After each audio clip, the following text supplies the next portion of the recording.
Welcome to the Happy Mindset, where we use the power of language and storytelling to help you find your voice. Today's episode is episode number 32, and today's episode title is The Little Things with Barbara Louise Brennan. So Barbara is a speaker, a facilitator, and a coach around mental health and well-being.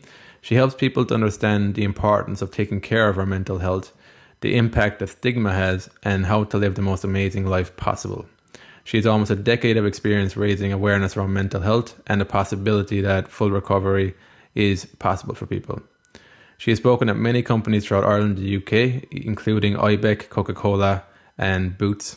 On today's episode, we're going to talk about the impact of stigma, how to normalize the conversation when it comes to talking about our mental health, how to take personal responsibility for our lives, and how the struggle element of mental health issues is optional. So if you enjoyed today's episode, I'd appreciate it if you could leave a rating and a review wherever you're listening to it too. And I hope you enjoyed today's episode. So I'll just start off with the first question. So what do you do today, Barbara, and what is the mission and purpose behind what you do? Well, I suppose there's a number of different things that I do. So I do a lot of public speaking and I do some workshops, and they're all around mental health and mental health awareness, stigma reduction, wellness and personal responsibility and all of that kind of piece.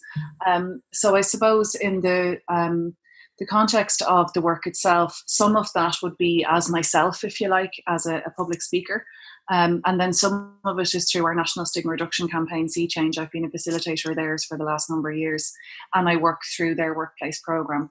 And in that, we would look at conversations around what mental health is, understanding the language around that and where I fit in that, because I see that there's a big conversation about mental health happening, but it's still kind of out there. So it's about bringing that into not just the organisation, but into me and my team and how I respond and how I lead and what I do and how I can support somebody.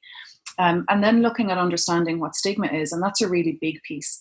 And I think quite often we understand what stigma is from a dictionary definition, but we may not understand what it feels like or what the impact is, or in the workplace what the consequences are of that and the impact that is lasting, I suppose. And so it's looking at how we can understand that in a personal perspective, and then in the workplace perspective, what that means, and then how we can move that. And also then looking at culture change. So how we can be more supportive, how we can change the conversations that we're having, and look at really just looking at the language and how do we make it okay to have these conversations, and then in those conversations where the responsibility is. Because it's wonderful that we're having loads of conversations now around mental health and that a lot of people are coming forward. But it's also important that we are mindful in what we're saying and how we're saying it, because there is the thing that, we do say you don't have to be an expert to help, and that's true. Mm-hmm. But at the same time, if somebody is in a very difficult situation and they are in need of medical help, then in that case, obviously there is a particular person that's going to be needing to help them. And that's when we need to have responsibility and know that it's not just, well, I have lived experience, therefore I have the answer. I think that there is no one size fits all. And I think that there is very definitely a collaborative approach needed towards this. So one of the things that I would look towards is working towards lots of different organizations working together. And it's something that I'm very grateful with, the amount of organizations and charities and communities that I have worked with and seen so many different ways of approaching these things. So for me, it's about opening the conversation. It's about looking at language. It's about understanding how to bring it into the me and I context. It's about looking at what stigma is and how do we actually get our heads around that to see what it means in my own life, and if it happened to me or if I saw it happening, how I could do something about it. And then from a point of view of supports and signposting, what is actually available and how can I be supportive, and the personal responsibility that feeds through all of that for me, minding myself, and if I'm looking after somebody else, what I would do in that situation or how I can empower them to have more responsibility to improve their lives. It's all of those kind of conversations together, I suppose. So where do you feel we're at with this at the moment? What's the missing piece? Where do you think we are with personal responsibility to begin with when it comes to having conversations around mental health? Well, I think that's quite a difficult one at the moment, that there's two sides of it. So on one side, I think the personal responsibility, before we start going to the conversation aspect of it and opening up and telling other people, the personal responsibility for me lies in, am I doing the things I need to do every single day to mind my health? And I'm using health in the broader sense. So it's my physical health, my spiritual health, and my mental health. All three go together. Am I doing the things I need to do every day to do that? Am I being responsible as a human being in how I respond to other people, and in that, the impact that it's going to have back on me? So, and then when I look at how am I responsible in the conversations I have with other people and what I say and how I manage my mental health in those conversations, that I think is still quite difficult for some people, that it's a matter of not everybody is open to having a conversation, and not everybody is up to speed with the language or how to deal with it. I think there's still a lot of fear around it. On saying that, there are so many more people, and I do think that our understanding of it has changed. Certainly some of the language that I've seen in the last decade, it's a lot cleaner now, if I could say that. Like, we're not using some of the kind of really negative words that we would have used 10 years ago. And that's a great start. I think there's more understanding around what wellness might look like. And I think this idea of balance has been spoken about a lot, certainly in the last year or two. So I think all of those things are coming into it. I think in the workplace, it's important to have an idea that your boss, or even the workplace itself and the culture that's there, is open and supportive. Because there's no point in me saying, well, you should tell your boss and you should be open. And, not all organizations are quite there yet. And that's where we see stigma is really the problem, that some people have been managed out of jobs before, and there is still a certain amount of that happening. I do think we are getting better, but I think it is important, if you are going to open a conversation, that you are clear about what you're going to say, and that you know who you're going to talk to, and that you have an idea of what their response is going to be. So I think there's a couple of different aspects of that. So how would somebody go about doing it? How would somebody go about finding the language to engage in these conversations in a healthy and productive way? Like, for yourself, how did you start finding the language that started steering you more in the direction that you wanted to go in around these topics? Well, I think for me, it's been, I've kind of fallen into it over a long period of time. I've had a very long experience in getting to know mental health and in getting to understand it, and certainly working in this area for the last number of years, and seeing how other people respond. And, like, for example, there are certain words that I would use in my close circle of friends and family that are okay for me, and they're okay for them to use with me, but I don't know that other people would be comfortable. So I wouldn't use those words outside of my circle, for example. Mm-hmm. So, and I think that it is a very personal thing, that even for some people, saying the words mental health, that's a hard thing to say, so sometimes it is just about saying, well, how are you feeling? Or, how are you? Or, I think we need to be, again, it's that individual thing. We need to be very clear on what it is we're trying to say and why we're trying to say it. So for me, finding the language was more about, like I say, starting off with that safety piece, that I know what I'm going to say isn't going to change the relationship in a negative way, regardless of who I'm talking to.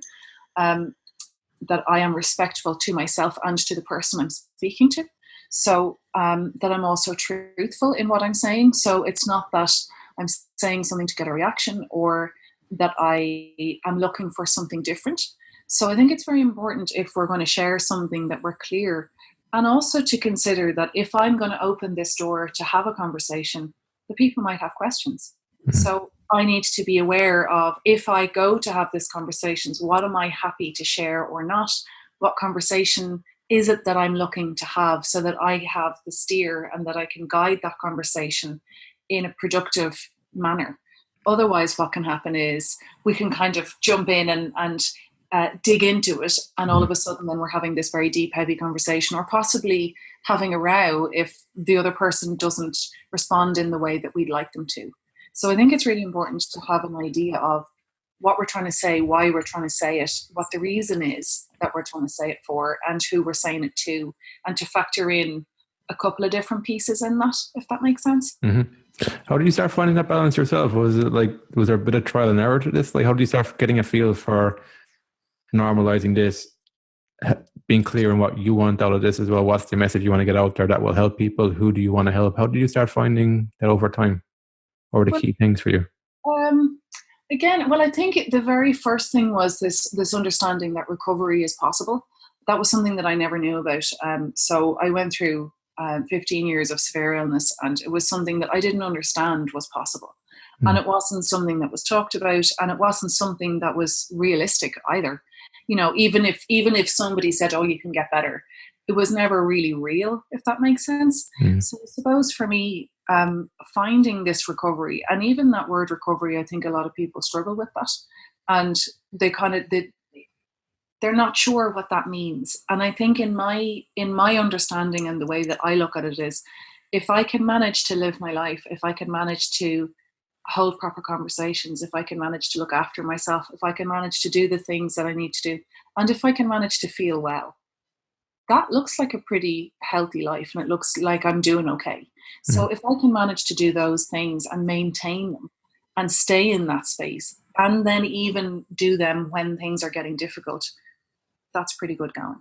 So for me, it's about understanding, again, what does that look like? How do I interact with those things?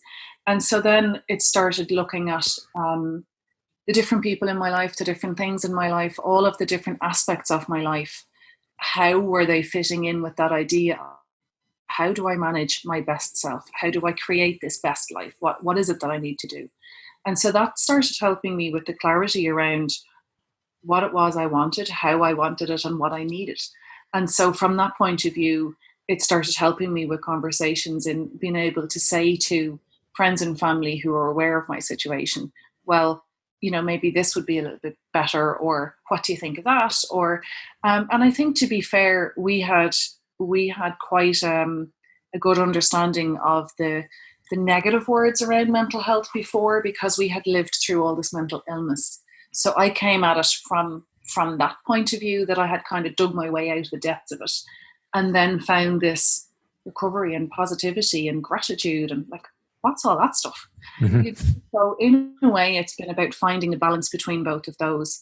And I suppose my passion has really been to try and help somebody to not go where I've been, and to try and share this message that it doesn't have to be like that.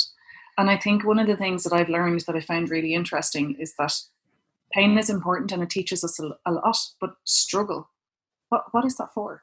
You know, if we consider how life is and the things that we need to do, and then we consider that there's an illness on top of that and all the parts that go with that, and then this bit of struggle, that's totally separate to the illness itself. It's how we perceive it and what we do. So essentially, we have our life, and then we're layering the illness on top of that. But then we're layering this struggle on top of that again. And quite often what happens is, at times of deep illness, we actually kind of move through the illness because we've got the hang of that. We know what we're doing with that. We know how that works. And we get stuck in the struggle. And I think that's the bit, if we can start understanding that. And so for me, the clarity came around helping people see that it's not necessary to have that struggle and to live in it. And to really get people to say, you know, I'm not doing okay. And to be not fearful around that, because it's one of the things that I think, things come from love or from fear. There is no other place. And I think it's when we understand that a lot of people do things out of fear, and they don't consider whether they're going to do it from love or from fear. They just react. So for me, it was about learning how to respond rather than react. And so looking at the changes that I started to make, I started changing some of the people in my life. I started looking for more positivity in my life, more positive people, more supportive, and more kind of well-being things. So I would be like those practical things that I was saying about how do I look after myself every day. It was about all of that. And the language kind of came with it, because people saw that I was doing something different and would openly ask me, well, why are you doing that? And I'd start off with, well, it makes me feel better. It makes me feel good. You know, so it was quite a practical way of approaching it. And the language just kind of came with it, I suppose. So is that how you were changing from reaction to responding? You just changed your environment pretty much. You were, instead of focusing on the stuff you didn't want and the language that was not empowering, you started shifting more towards environments where they're talking about gratitude and immersing yourself in that. Was that how you started shifting from reaction to responding? Part of it, yeah. And I suppose even from a point of view of, like some of the big issues that we all have in our lives, sometimes when we get so stuck in trying to understand it or trying to make sense of it or trying to work through it or trying to carry it and all that stuff, all we're doing is focusing on it all of the time. And I don't think that that's helpful. It doesn't change it. It doesn't move us forward in any way. So it's not that I'm saying completely forget about it and it's useless, but at the same time, giving all our energy to it isn't the answer. So I found that in spending more of my time looking at the things that I could do and that made me feel better, the more that I did of them, the better I felt. The better I felt, the more I wanted to do them. The more I did them, the more other things I could do. And it just kind of snowballed in the right direction. But it was very definitely a pointed direction. It wasn't that it just happened by fluke. It was a lot of effort and a lot of hard work in the beginning, because shifting from that place of deep despair and very, very negative thoughts and emotions, it's not that it happened overnight, and it's not that it happens instantly either. But at the same time, it is possible. And I think it's like this idea of a dripping tap, that if we can just let it drip and let it continue and continue and continue, eventually the sink will fill. And that's where we need to get to, that it's not about moving the goalpost from 0 to 100 and doing it in 30 seconds or in 2 days or 30 days. And this is the thing, I think, for people to understand, that if it's taken somebody months or years even to get unwell, it might take them a similar length of time to get fully better. And it's about understanding that, and that's where this word, the journey, I think some people struggle with that, oh, it's a journey that we're on. But really, it is from a point of view of, it's not an ending place you're going to get to. And also it's going to take time to get there. So it's not like you can just jump to it. And I think that's really important, that we can all move in that direction. But it's about the little things that we do and the steps that we take to get there. If we can layer them upon each other, that's when we will get there. But it very much is what I choose to focus on, I will get more of. Yeah, simple principle. Yeah, what you choose to focus on expands.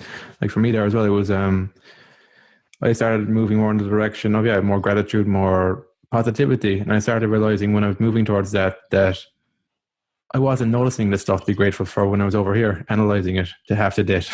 That's where the struggle came, and it was like, at the time, it made sense to try and analyze that, figure it out, so somehow I'll get out of it. But it was taking me deeper and deeper into it. So I took the opposite approach and said, what's the opposite to overanalyzing and being critical and positivity? And so for me, like, that word journey has felt a bit odd to begin with, starting off with, but I haven't found a better word to describe my trajectory, because it has been a focus on the process and the journey rather than the outcome. Because when I was in that space where negative thoughts were coming up and it was very easy to focus on them, I knew that thinking that I need to go binary on a 0 to 100 in one go was not going to help me, because I'd give up after a day. I'd be like, fuck, it's too much. It's a completely different person over here. I can't do it. So I took it into that principle. I was like, it might have taken me 8 years to get to this place, so it's going to take me another 8 years to get out of this place. I just said, let's test that out. So I can relate to what you're saying there. Yeah, and the wonderful thing is that even when we're talking about the length of time, if it's taking you 8 years to get unwell, it's not necessarily going to take you 8 years to get unwell. Like when I look at it, that word trajectory to me is kind of nearly faster than a journey. And so for me, the journey into recovery was quite quick, actually. And so for me, it's been about maintaining it and building it. And I think that's the thing, that if we choose positivity and if we choose to look in that direction a little bit more, it is amazing how instant it is and how much we get out of it. And if we can continually choose it, the more we're going to get and the better we're going to feel. And so, it does take time. It's not that I'm not saying that, but it doesn't have to take years and years and years. But it is very definitely what you've just said, that if we try and analyze and really get into it, we kind of get into the depths of it, don't we? And then we get down there. And quite often there's no real positive outcome out of that. So even after we've analysed it and we've got down and we've really got into it, we don't feel any better. So what was the point in doing all of that? It hasn't helped to move anything forward. It hasn't helped to shift it in any way. It's just helped us get more stuck in it. And I think that's really, I think that's a different way of approaching it. And I think for some people, it's kind of like, well, this happened to me and it was really big, Yeah. and it's like the need to be heard, actually, I think is the biggest part. That if we feel that what happened was really bad and that we've really struggled with it and we're not heard from that, then we need to dig in more. But actually, that's not the case. And it's one of the things that I've found, that the more I let go of my story, I find it really funny at the moment. I have a lot of people asking me to share my story, and I'm kind of going, I don't know that it's really relevant anymore. I'm not that person, It's something that happened in my life. It's a story I know really well. And I wouldn't be the person I am now had it not happened. However, it's not really part of my life anymore. And I don't respond in the same ways. I don't have those ways of living. So I find it really interesting that at this moment in time, partly because of the shift that we're having in society, it's become more acceptable to talk about. And because I've been kind of around the block on this one a few times, people know me and they know my story, and that's great. But I do find it interesting in putting it down, the difference that it's making in my life. And I find that really something new.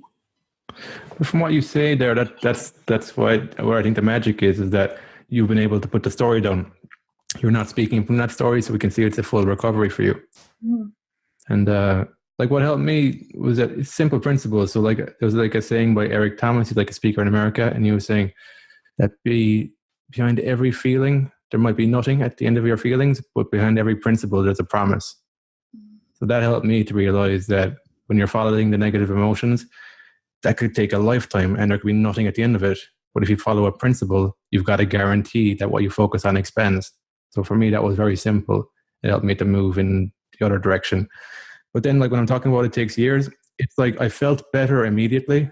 I felt better and better as I was moving along. It was just, it started compounding in a better direction. Yeah. So like, I just got like a clarity now that I'm in a better headspace now, 8 years down the line than I was when I started like a few months into it. But the journey itself was always getting better. So like that's what gives you the perspective, and you can kind of go, I can change my life around from tomorrow because I'm just going to start feeling better, and it's going to start compounding in the same way it compounded negatively when I was unconscious to my reactions. Yeah. And I think that's it. I mean, that difference between reacting and responding is huge. And it's something that quite often, because life is so busy and a lot of us don't have time, we don't give ourselves the time to actually think about a lot of the different things. We just react to them all of the time. And in that reaction space, it does us a disservice because it takes away so many different possibilities. It takes away the chance to respond in a better way that would be more supportive to us and to the situation and get more out of it. Or not respond at all sometimes might even be an option. But because we're reacting, we haven't given ourselves that. And quite often we've reacted and then something flies off and then it's too late and now it's a huge big thing. Whereas had we responded or chosen not to respond, maybe it would have just petered out. So even that small piece, I find it really interesting. And in a way, I mean, if I was to get analytical about it, I probably would, have a chance to get upset to say, well, actually, it was really small things that changed my life. Like there was no magic wand. There was no amazing, crazy thing that I did. It was all these simple things. It's eating well, it's sleeping well, it's connecting with people, it's exercising. And when I'm saying those things, it's not that I'm saying go on a diet. What I'm saying is nourish your body. When I'm saying exercise, I'm not saying go to the gym for hours. That doesn't suit me. I do a bit of yoga and I do a bit of walking. That's about it. Do the things that move your body, do the things that nourish your body. Sleep deprivation, I think, is a huge problem. And I think the fact that we're on screen so much of the time is doing something that we don't even have full knowledge about yet. And so all of those things are impacting on us. If we're nutrition deficient, if we're sleep deprived, we don't have enough water, already those things are impacting massively on our body. And that's before we put any problems or any stress at all into the situation. And so genuinely, by looking at the very, very basic principles of being a human being and what I need to function as a creature, if you like, if I can look after those things and make them awesome, then I have some chance. And so then when I'm coming from that point of view and my body is healthy and my mind is in a better place because of it, then I can respond. And now I have a chance to actually start making things better and to start choosing better for myself, or to start analyzing in a positive way rather than getting stuck in this downward spiral. And because I'm tired, the negativity creeps in and I don't feel like I can fight it off so much. So some of the most basic, simple things I think are really important. And that's where the personal responsibility comes in. That quite often when we go to a place of mental illness, it's such a difficult thing to deal with that we're looking externally for help. I want somebody to fix me. I want somebody to do something to me. That's never going to work. And the other thing is that we've already discovered that everybody is unique. So their experience of the illness is different. What they need is different. But from a point of view of going to a specialist, there is no one fix. So there isn't a magic tablet or a magic bullet or all these things. It's a culmination of all these different supportive things that if somebody wants to live well, they need to eat, they need to sleep, they need to drink water, they need to have connectivity. If they need a medical intervention or they need support in that kind of nature, then there's that as well. But it's not that any one of them will fix it. And I think that's the bit that we need to get to, that people need to start taking responsibility and saying, yes, I'm really tired. And yes, I could just throw pizza in the oven because that's easy. But I probably amn't going to feel much better because it's not going to give me energy. It's not going to nourish my body. It's probably not the best thing for me. So if I'd like to have more energy tomorrow, what can I do right now to solve that? How can I be my best self? Or, you know, I'm watching a program and I know that I could totally binge this and watch another 2 because I don't have to go to work tomorrow. But then I'm going to be up until 2 o'clock in the morning, and that's going to make me get up a little bit later. And I'm probably going to be groggy because I've been looking at a screen so long. So the better choice would be for me to go, actually, I'll just watch this one, or maybe I'll watch a second one, and that's it. I'm going to stop and I'm going to give myself the sleep. So sometimes the personal responsibility is in tiny measures and tiny steps and saying, actually, I can do this. And I do have the power to make some change, instead of always making it an out there thing and a really big deal of I can't do anything and I'm powerless to change my situation, because that is a desperately hopeless place to be in. So to look at the really teeny tiny things of what would make me feel good right now. And if we can apply that to every single thing we do. So for example, if we're out and we need to eat something and we go somewhere and the food is awful and we know it's going to be really bad, our choice is to eat it anyway, or to go somewhere else and find something different that would be better. You know, and it is about sometimes a situation as well, actually, I really don't have time and it's better to eat something bad than not eat at all. Or, no, actually, I have 5 minutes, I'm going to go next door and I'm going to get something different. I think that would suit me better. Again, it's going back to this time, and it's going back to questioning ourselves and saying, well, what is this? And how do I have that conversation? Because actually, those are the conversations that we need to be having with each other, because that's what's going to change our mental health. And that's the conversations that we can have about, you know, well, I noticed that you bring salads into work all the time. And why do you do that? Like, do you not get hungry? And then the answer would be, well, actually, no, I have loads of protein in those. And I make an effort with my nutrition and I bring it to work so that I don't have to eat something that makes me feel bad. And then I have more energy. So those are conversations that we can have with other people that is actually about our mental health, but we're not using those words in that conversation. It's about, well, how does that make you feel? And what do you think about that? And I think if we can approach all of it in that way, about the teeny tiny things that we do in a daily way, it means then when something big happens that we have an easier way to get to it. Mm-hmm. Yeah. That's key. Actually, it's I find that the mind can be quite intangible and it can get quite complex when you're using your analytical mind. That the best way to go about it is to look at your body and go, what can I improve about my physical health? Because that impacts my mental health. Yeah. And then just snowballs, you build momentum in that direction, start looking at your habits. Like even when you're talking there about the Netflix thing, I found that when you make a decision that you got more like integrity with yourself. It's like you made a decision there, so you'll do it again some other time. But if you slip on that decision, it will lead you to slipping on another decision, lowering your standards. Your standards decrease every time you make the small indecisions. Yeah. But the opposite of that is just make one powerful decision. And powerful by I mean a really small decision like that. It seems very small, But to yourself, you're sending a message to say, I can say no to myself sometimes. And I can move myself in a new direction bit by bit. So no, you're absolutely right. And I think what you said there about the body, it is the most incredible machine that we could ever possibly be gifted with. And it tells us all the time. It tells us everything. It tells us when we're tired. It tells us when we're hungry. It tells us when we're stressed. And this is the thing, that actually we've got so good at ignoring it.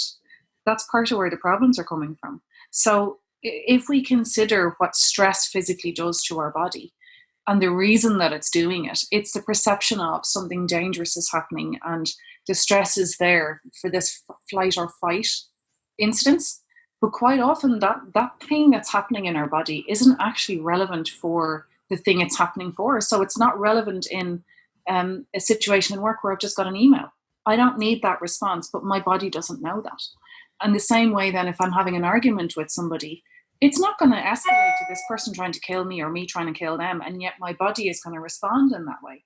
And the problem is that we live in such a stress response way at this moment in time, that our bodies are learning to live in a highly elevated level of stress. And so we get switched off from knowing, well, what is this? And so we're seeing people with neck problems and back problems and all sorts of muscular pain because of tension. And I think that's a really interesting way to check in and say, well, actually, how does my body feel at the moment? Am I tired? Are my muscles sore? Have I pain in my stomach? Have I got a headache? All those kind of things are signs to tell us, well, actually, maybe the headache is because you haven't drunk enough today, or maybe you need a little bit of fresh air. They're really, really simple things. And sometimes I feel a bit stupid when I'm telling people how to change their lives. I'm like, take a 5-minute break, get some fresh air, drink some water. And they're looking at me going, are you for real? But, if we regularly did these things, I know they sound tiny, but if they were layered and layered and layered and layered, we would suddenly find that we have an incredible life. And it's about taking those moments, because the thing is, today is going to come and go anyway. And tomorrow isn't promised. So we need to find ways of finding that every moment that we're in whatever we're doing, and that we're doing our best to be in it and to choose it. And I think that's the other bit that changed in my life, that I realized I felt like I didn't have a choice in a lot of things. And so that would stress me out, or I would get upset about it, or I would get angry about it. And so a friend said to me, well, what if you clear your schedule, and what if you don't do any of the stuff that you're supposed to do? I was like, well, I can't do that. And she's like, is the world going to stop? I was like, no. And she said, well, what's going to happen? And I said, well, I won't get paid, or this, and I went through the scenarios, and she went, yeah, okay. So there are some consequences, but in reality, it's not the end of the world. So what if you were to just undo everything and just do what you want instead? And so then I went back and I started looking at the things that I had scheduled in, and I started looking at things that I had to do. And these were like, you have to do them or there's going to be a problem. And then I started looking at it and going, well, what if instead of me saying to myself, I have to do this, I'm choosing to do this. I would like to do this. It would help me if I do this. I'd be pleased to do this because I know I'm going to get paid for it. And I know if I get paid, I can then afford food, or whatever it was. I started jumping immediately to the benefit and then choosing the benefit. So then all of a sudden, I wasn't feeling so stressed about the things that I had to do. And it made me feel like I had some level of choice back in my life. And again, it seems like a really small thing, but it was a really big shift for me to get over some of the things that I was finding the most difficult. And I think that's a really interesting thing, that if you can find a way to be a little bit more positive in your thinking, it's not that the whole world is going to change and everything is going to magically disappear, but it definitely does have an impact on what your mood is. And then you might actually get motivated to do something because now you're not stressing about it. That makes sense. Yeah, it's whatever you focus on expands. It comes back to that again. Yeah. It starts with small little shifts in focus. It does.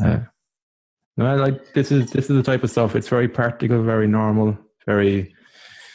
Well, I think what's missing is people overlook the fact that these are principles we're talking about that expand over time. Like if you've got that in your awareness, you'll do this because you'll realize that'll shift me to this direction.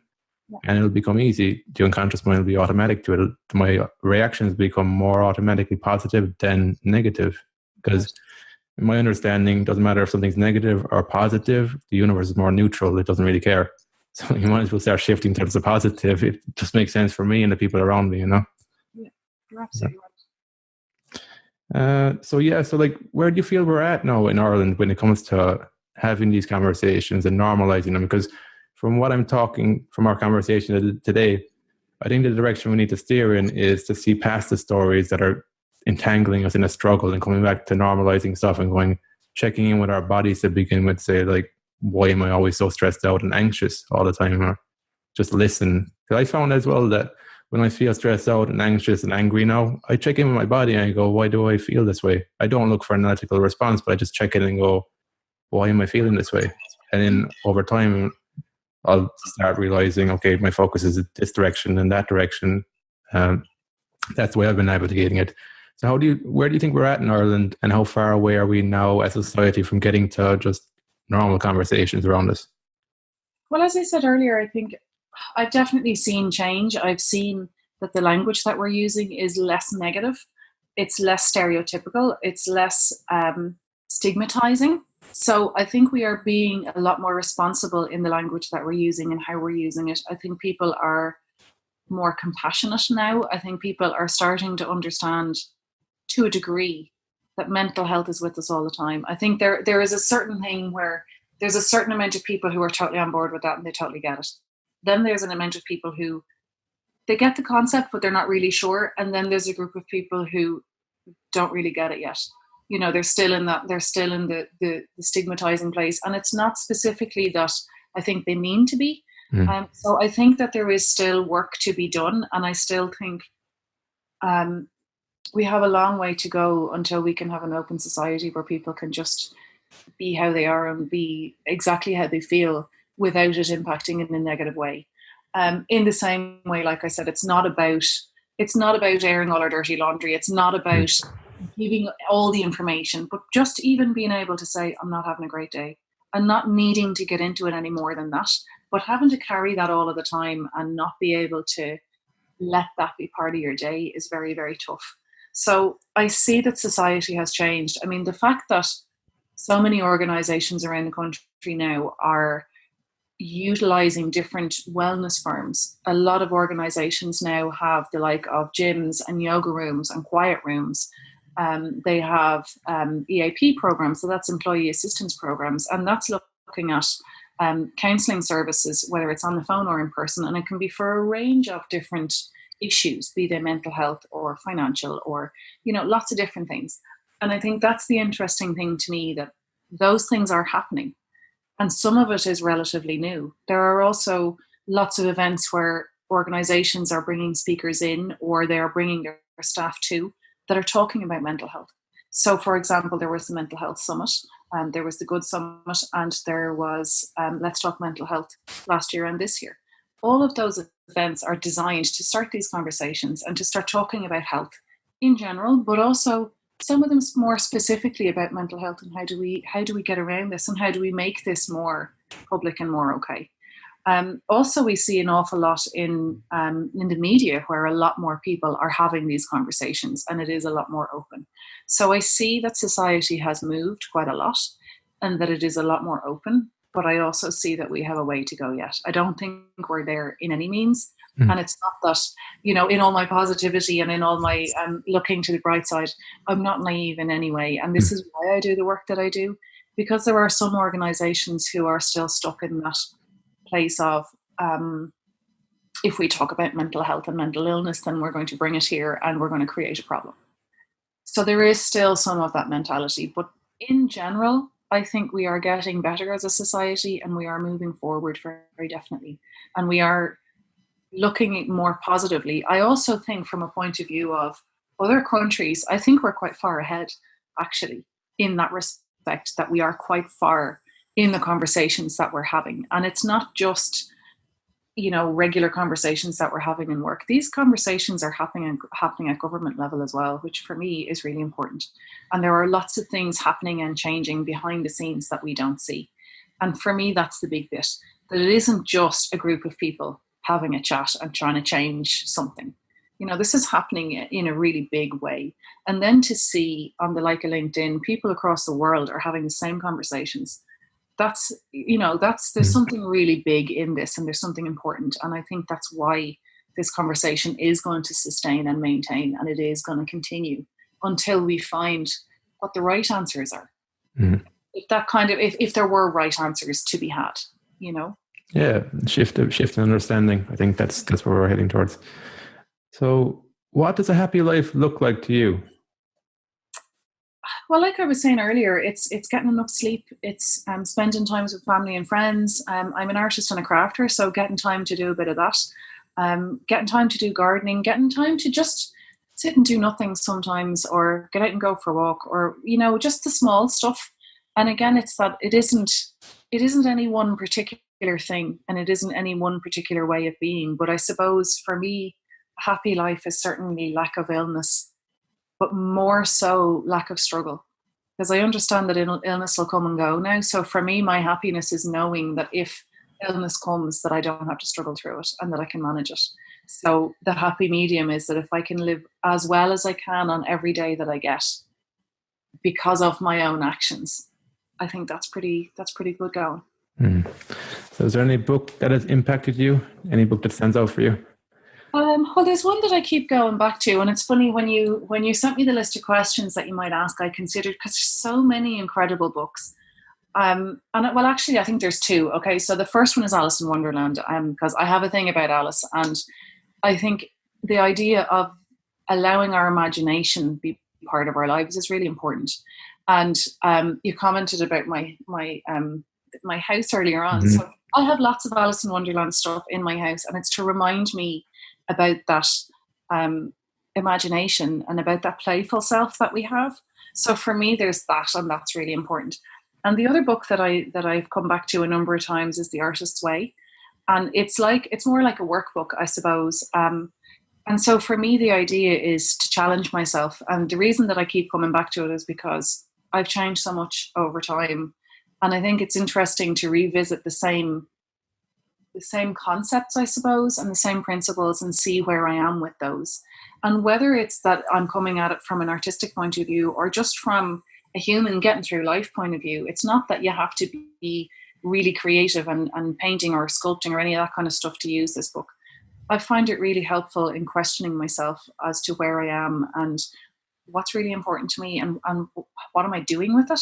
So I'd come back to that book quite a good bit over the last number of years. Sounds good. So where would people find you, Barbara, if you wanted to work with you or have you talk to them? Well, my LinkedIn profile, so Barbara Louise Brennan on LinkedIn, and I'm currently setting up a website, barbaralouisebrennan.ie. That'll be ready in the new year as well, but certainly LinkedIn, they can find me there. Perfect. Cool. So thanks for talking today, Barbara, and shedding some light on where we're at in Ireland right now with mental health and how to normalize these conversations as well. So thanks a lot for taking your time today. It's been lovely to chat to you. Thanks a million. Thanks. So until next time, have fun and enjoy the process.